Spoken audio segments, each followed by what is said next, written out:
Retirement के लिए corpus तो जोड़ लिया, लेकिन ये कॉर्पस तो कई फंड्स और अलग अलग एसेट क्लास में स्कैटर्ड हैं। तो कैसे इसे कंसोलिडेट करके इससे मंथली खर्चे के पैसे निकाले जाएं, ये एक अहम सवाल है उन सभी के लिए जो रिटायरमेंट के करीब हैं। और हर अहम सवाल का जवाब आपको देता है बी वेल्दी। गुरुग्राम के प्रवीण जी की उम्र है 40 साल और उन्होंने इक्विटी, डेट, बॉन्ड वगैरह में निवेश करके 1.5 करोड़ जोड़ लिया है। अब रिटायर होना चाहते हैं और 75,000 मंथली की SWP करना चाहते हैं। लेकिन ये 1.5 crore stock, mutual fund, bond, debt fund, ETF सब जगह फैले हुए हैं। जानना चाहते हैं कि सारे निवेश को कंसोलिडेट करने का बेस्ट अप्रोच क्या हो सकता है।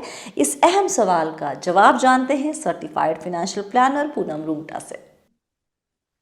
पूनम, सबसे पहले ये बताइए कि 40 साल में प्रवीण जी रिटायर होने की सोच रहे हैं और उनके पास जो कॉर्पस है वो करीब 1.5 करोड़ का है और 75,000 मंथली SWP करना चाहते हैं। क्या 1.5 करोड़ सफिशिएंट होंगे? क्योंकि 40 के बाद कम से कम 40 साल तो और जिंदगी के हम मान के चल ही सकते हैं। क्या 1.5 करोड़ सफिशिएंट होंगे इस 40 साल के लिए? हाँ स्वाति, सरप्राइजिंगली यस। अगर हम सही तरीके से करें तो आप बिल्कुल 1.5 करोड़ से अगले 40 साल निकाल सकते हैं। So this is the case, classic case जिसके हम बारे में बात करते हैं, fire, hmm. Financial independence, retire early. Hmm. बहुत सारे लोग अपने पैशन फॉलो करने के लिए जो जो भी काम करते होते कॉर्पोरेट से छुट्टी पा के अपना ये करना चाहते हैं। अगर वो ऐसा करना चाहते हैं, और आपने बहुत राइटली कहा कि जितनी जल्दी रिटायरमेंट होती है उतना लंबा रिटायरमेंट पीरियड होता है, उसे समझने में भूल ना करें। बिकॉज दैट पीरियड जहां आपको इनकम नहीं होगी, आपके पास जो भी बचत होगी वही आपको टेक केयर करेगी। हम्म। जैसे होता है ना स्वाति, बच्चे को आपने पैदा किया, बड़ा किया, फिर बस आपने अपना छोड़ दिया, बच्चा जो लाके देगा वही आपका है, आप खुद कुछ नहीं कर सकते हैं। तो हम्म। आपका वो जो बच्चा बड़ा किया है ना, सेविंग वाला, वही आपको कमा कर देगा अब जो करके भी। देगा, कमाई करके देगा, और कुछ नहीं होगा।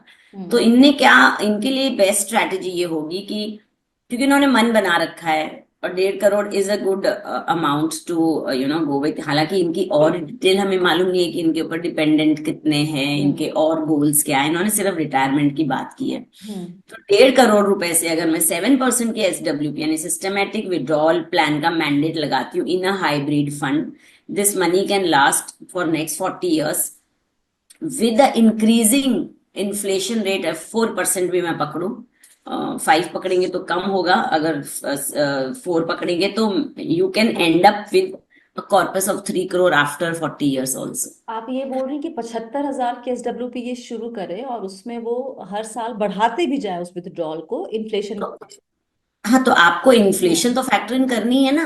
हाँ। आज आपके लिए 75,000 बहुत है हम्म। स्वाति, बट अब आज अगले से 40 20 साल इयर्स के तक वो बाद में, हाँ। 75 नहीं चल सकते। करेक्ट। मे बी वो आपको 2 lakhs 3 lakhs पर मंथ हो जाएंगे वो विद हम्म। फैक्टर। तो हम्म। हमें उसको भी फैक्टर इन करना है। हम्म। अगर वो डिस्काउंट नहीं किया अपने कैलकुलेशन में तो 1.5 करोड़ कभी ही पूरे हो जाएंगे। और तो कितना आपको बहुत परसेंट इन्फ्लेशन स्मार्टली, लेके चल रहे हैं? 4% या 5? So in this calculation I am taking a 4% inflation. अगर आप समझते हैं ज्यादा होगा तो फिर आपको हो सकता है कॉर्पस कम बचे बाद में। जल्दी है ठीक? एग्जॉस्ट हो जाए हाँ, बेसिकली। तो आपके जो भी बिखरे हुए जितने इन्वेस्टमेंट्स है, आप उनको सबको कंसोलिडेट करें, उसे रिडीम करें। ये राइट टाइम है वो करने का, because you are end of a financial year. ये फाइनेंशियल ईयर और अगले फाइनेंशियल ईयर का बेनिफिट लें, ताकि आप टैक्स हार्वेस्टिंग कर पाएं और बेहतर तो ये प्लानिंग कर पाएं। पर्टिकुलर, हाँ, तो ये जो इतना सारा जो डेट में भी है और ETF भी है और डायरेक्ट स्टॉक भी है और म्यूचुअल फंड भी है, अमूमन सभी का ऐसा ही बिखरा ही हुआ होता है। सबने अलग अलग एसेट क्लास डाइवर्सिफिकेशन के लिए हर जगह निवेश किया होता है। तो आप क्या सलाह देंगे? ये तो खैर एकदम आप पहुंच ही गए हैं अपने रिटायरमेंट के पास और तब ये ले रहे हैं, लेकिन आइडियली लोगों को अगर 3 साल या 4 साल पहले कंसोलिडेट करना शुरू कर देना चाहिए, then what is the strategy they should follow? So there should be a road map. आप अपने सीए के साथ डिस्कस करें कि आपका टैक्स कितना कहाँ जा रहा है। अब जैसे हमारी जो इंडियन टैक्स सिस्टम है उसके अंदर कैपिटल गेन्स बिल्कुल अलग है। It hmm. Has to be paid separately. Hmm. उसमें आपको 1.25 लाख रुपए का डिडक्शन मिलेगा। उसके बाद में जो शॉर्ट टर्म और लॉन्ग टर्म है, आप उसको बिल्कुल अ, हम्म। अलग से पे करना। 12 लाख का जो अभी नया टैक्स उसमें बेनिफिट मिल रहा इंक्लूडेड है है। उसमें वो इंक्लूडेड नहीं। हम्म। 12,75,000 तक आप, तो आप उसको बाइफरकेट करें।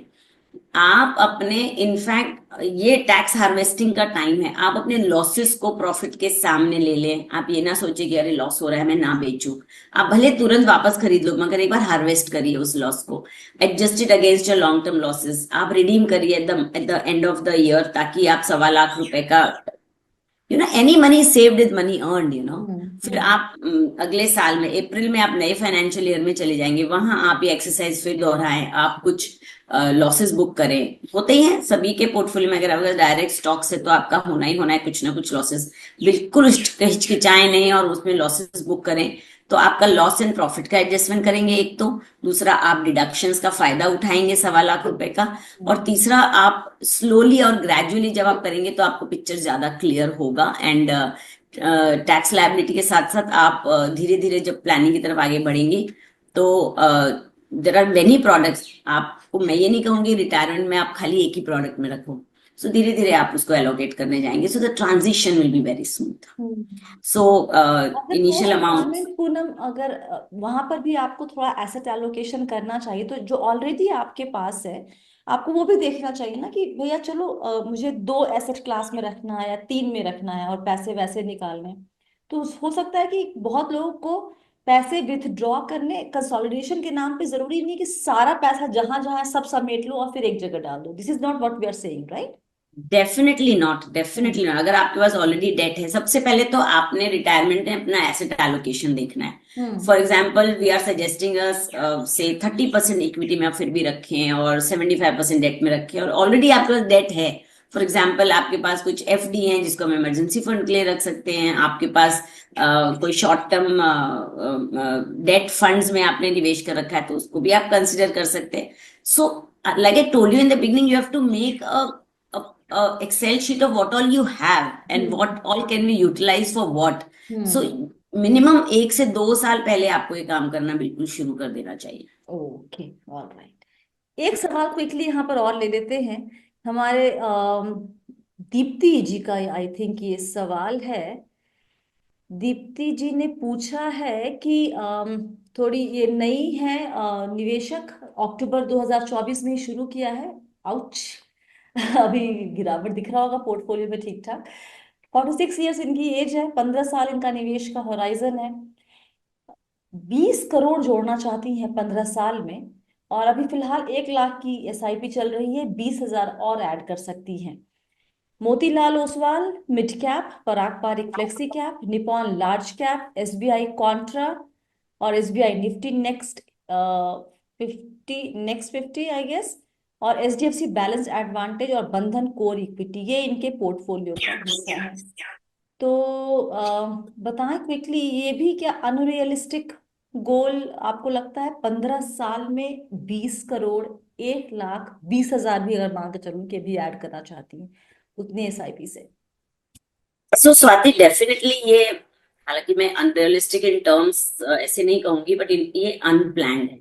ओके। ये खुद 46 के हैं और इन्होंने जो 15 इयर्स का टाइम होराइजन बताया, ये खुद के रिटायरमेंट के हिसाब से इन्होंने एक रैंडम फिगर दे दिया कि 20 करोड़ जितने मुझे पैसे चाहिए, विच आई एम श्योर वो पोर्टफोलियो में से टाइम एंड अगेन विड्रॉ करेंगे। मगर दीप्ति जी को ये समझना है कि जो इन्होंने गोल्स बताए भी है कि भी मैरिज है बच्चों का, एजुकेशन है बच्चों का, तो इस तरह के गोल्स सब 15 साल बाद नहीं है, हो सकता है एक गोल 5 साल बाद हो, तो उसकी प्लानिंग अलग होगी। इट कांट भी आप गधा घोड़ा खच्चर सब एक जगह एक जैसे नहीं मिला सकते हो। सो आपको हम बाइफरकेट करना होगा कि आप शॉर्ट टर्म, मीडियम टर्म और लॉन्ग टर्म गोल, और हर एक का एक अलग पोर्टफोलियो बनाना होगा, बिकॉज हर एक के लिए हम कैटेगरी अलग अलग चुनेंगे। तो अगर आप इनके क्वेश्चन से एज इज जाते हैं कि 15 साल में 20 करोड़ चाहिए, तो सबसे पहले तो उसके लिए आपको कम से कम 3 लाख रुपए की एसआईपी चाहिए टू अचीव दैट गोल। सो इनके जो करंट एसआईपी उसके हिसाब से उनका आधा ही गोल पूरा होगा।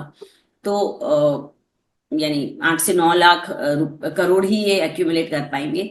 और जो पोर्टफोलियो है उसको भी थोड़ा सा मैं चेंज करना चाहूंगी कि इनका थोड़ा सा 10 साल के लिए थोड़ा सा एग्रेसिव बना सकते हैं हम।